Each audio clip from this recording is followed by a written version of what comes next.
নমস্কার। কারা কারা অন্নপূর্ণা যোজনায় অন্তর্ভুক্ত হবেন এবং কাদের কাদের নাম সেই যোজনা থেকে বাদ যাবে, এই নিয়ে পশ্চিমবঙ্গ সরকার নতুন বিজ্ঞপ্তি জারি করল।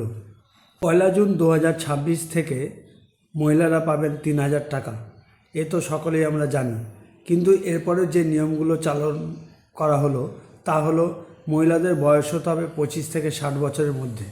দ্বিতীয়ত, কারা কারা এই অন্নপূর্ণা যোজনার আওতার বাইরে থাকবে, অর্থাৎ কারা কারা পাবেন না।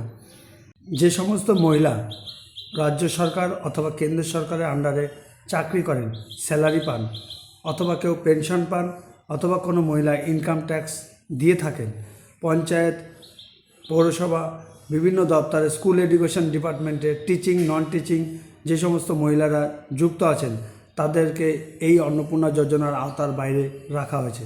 তারা এই 3000 টাকা তারা পাবেন না। এই টাকা ঢুকবে ডিবিটি লিঙ্কের মাধ্যমে। ডিবিটি অর্থাৎ ডাইরেক্ট বেনিফিট ট্রান্সফার, এই লিঙ্ক থাকাটা আবশ্যক। ডাইরেক্ট বেনিফিট ট্রান্সফারের মাধ্যমে সরাসরি নিজের অ্যাকাউন্টে টাকা ঢুকবে।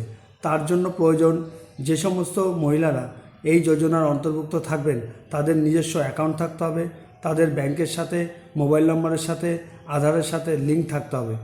এতদিন লক্ষ্মী ভাণ্ডার পেতেন, তার মানে এই নয় যে অন্নপূর্ণা ভাণ্ডারও তারা পাবেন। যাদের 2026-এর ফাইনাল লিস্ট বেরোনোর পরে ASDD absent, shifted, deleted, duplicate নামের মধ্যে এসে, তারা এই অন্নপূর্ণা যোজনা আওতায় আসবেন না।